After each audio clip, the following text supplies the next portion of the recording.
नमस्कार, आप सभी का स्वागत है किस्से कहानियों में।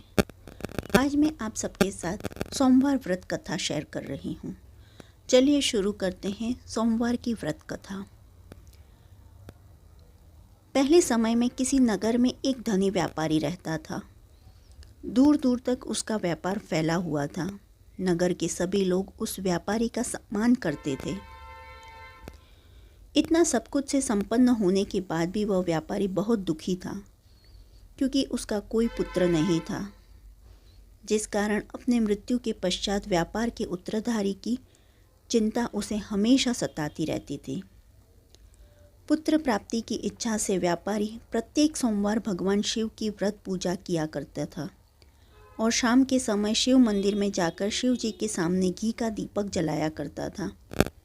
उसकी भक्ति देखकर माँ पार्वती प्रसन्न हो गई और भगवान शिव से उस व्यापारी की मनोकामना पूर्ण करने का निवेदन किया।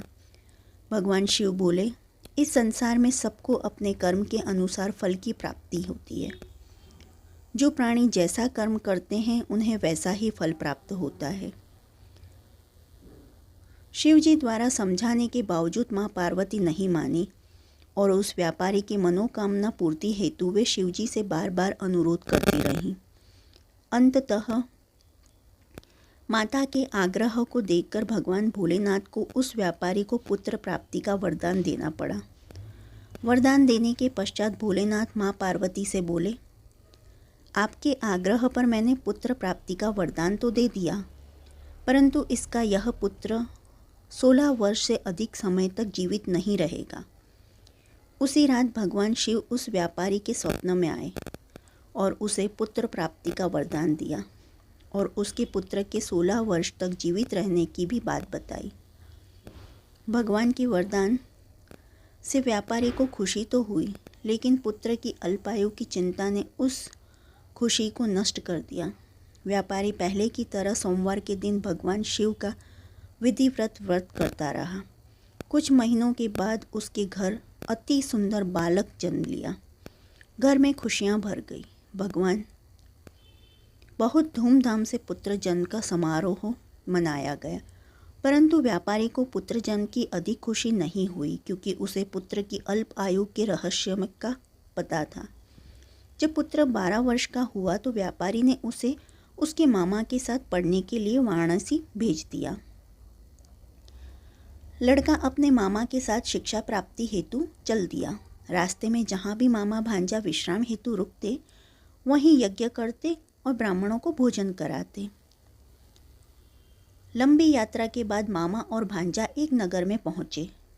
उस दिन नगर के राजा की कन्या का विवाह था, जिस कारण पूरे नगर को सजाया गया था। निश्चित समय पर बारात आ गई, लेकिन वर का पिता अपने बेटे के एक आंख से काने होने के कारण बहुत चिंतित था। उसे भय था कि इस बात का पता चलने पर कहीं राजा विवाह से इनकार न कर दे। इससे उसकी बदनामी भी होगी। जब वर के पिता ने व्यापारी के पुत्र को देखा तो उसके मस्तिष्क में एक विचार आया। उसने सोचा, क्यों न इस लड़के को दूल्हा बनाकर राजकुमारी से विवाह करवा दूं। विवाह के बाद इसको धन देकर विदा कर दूंगा और राजकुमारी को अपने नगर ले जाऊंगा। वर के पिता ने लड़के के मामा से इस संबंध में बात की। मामा ने धन मिलने की लालच में वर के पिता की बात स्वीकार कर ली। लड़के को दूल्हे के वस्त्र पहनाकर राजकुमारी से विवाह कर दिया गया। राजा ने बहुत सारा धन देकर राजकुमारी को विदा किया। शादी के बाद लड़का जब राजकुमारी के साथ लौट रहा था तो वह सच नहीं छिपा सका। उसने राजकुमारी के ओढ़नी पर लिख दिया, राजकुमारी, तुम्हारा विवाह मेरे साथ हुआ था। मैं तो वाराणसी पढ़ने के लिए जा रहा हूँ और अब तुम्हें जिस नवयुवक की पत्नी बनना पड़ेगा वह कान्हा है। जब राजकुमारी ने अपनी ओढ़नी पर लिखा हुआ पढ़ा तो उसने काने लड़के के साथ जाने से इनकार कर दिया। राजा तब सब बातें जानकर राजकुमारी को महल में रख लिया। उधर लड़का अपने मामा के साथ वाराणसी पहुंच गया और गुरुकुल में पढ़ना शुरू कर दिया। जब उसकी आयु 16 वर्ष की हुई तो उसने यज्ञ किया। यज्ञ की समाप्ति पर ब्राह्मणों को भोजन कराया और खूब अन्न वस्त्र दान दिए। रात को वह अपने शयन कक्ष में सो गया। शिव के वरदान अनुसार शयनावस्था में ही उसके प्राण पखेरु उड़ गए। सूर्योदय पर मामा मृत भांजे को देखकर रोने पीटने लगा। आसपास के लोग भी एकत्र होकर दुख प्रकट करने लगे। लड़के के मामा के रोने विलाप करने के स्वर समीप से गुजरते हुए भगवान शिव और पार्वती भी सुने। पार्वती ने भगवान से कहा, प्राणनाथ, मुझे इसके रोने के स्वर सहन नहीं हो रहे। आप इस व्यक्ति के कष्ट को अवश्य दूर करें। भगवान शिव ने पार्वती के साथ अदृश्य रूप में समीप जाकर देखा तो भोलेनाथ पार्वती से बोले, यह तो उसी व्यापारी का पुत्र है जिसे मैंने 16 वर्ष की आयु का वरदान दिया था। इसकी आयु पूरी हो गई है। माँ पार्वती ने फिर भगवान शिव से निवेदन कर उस बालक को जीवन देने का आग्रह किया। माता पार्वती के आग्रह पर भगवान शिव ने उस लड़के को जीवित होने का वरदान दिया और कुछ ही पल में वह जीवित होकर उठ बैठा। शिक्षा समाप्त करके लड़का मामा के साथ अपने नगर की ओर चल दिया। दोनों चलते हुए उसी नगर में पहुँचे जहाँ उसका विवाह हुआ था। उस नगर में भी यज्ञ का आयोजन किया। समीप से गुजरते हुए नगर के राजा ने यज्ञ का आयोजन देखा। उसने तुरंत ही लड़के और उसके मामा को पहचान लिया। यज्ञ के समाप्त होने पर राजा मामा और लड़के को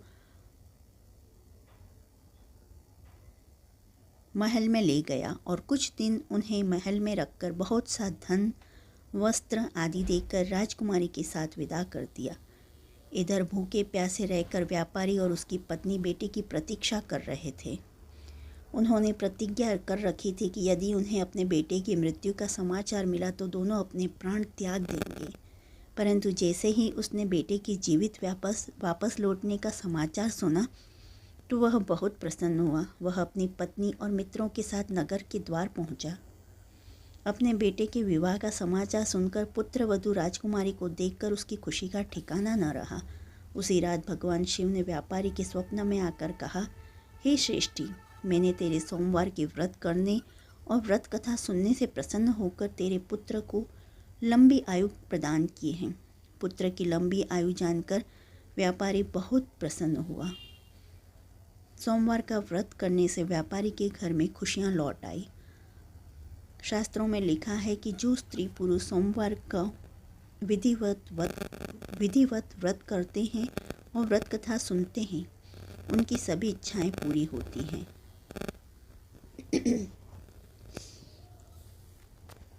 यहाँ शिवजी की आरती भी है, लेकिन इसको मैं गाकर नहीं सुनाऊंगी। जब भी आप अपनी कथा कहें, इस आरती को जरूर गाएं। भगवान भोलेनाथ आप पर प्रसन्न होंगे और आपकी सभी मनोकामनाएं पूर्ण करेंगे।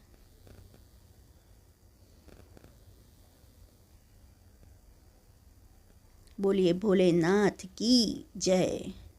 जो आपको यह कथा पसंद आई हो तो please like, share and subscribe. Please press bell icon. देखने के लिए बहुत बहुत धन्यवाद। जय हिंद, जय भारत।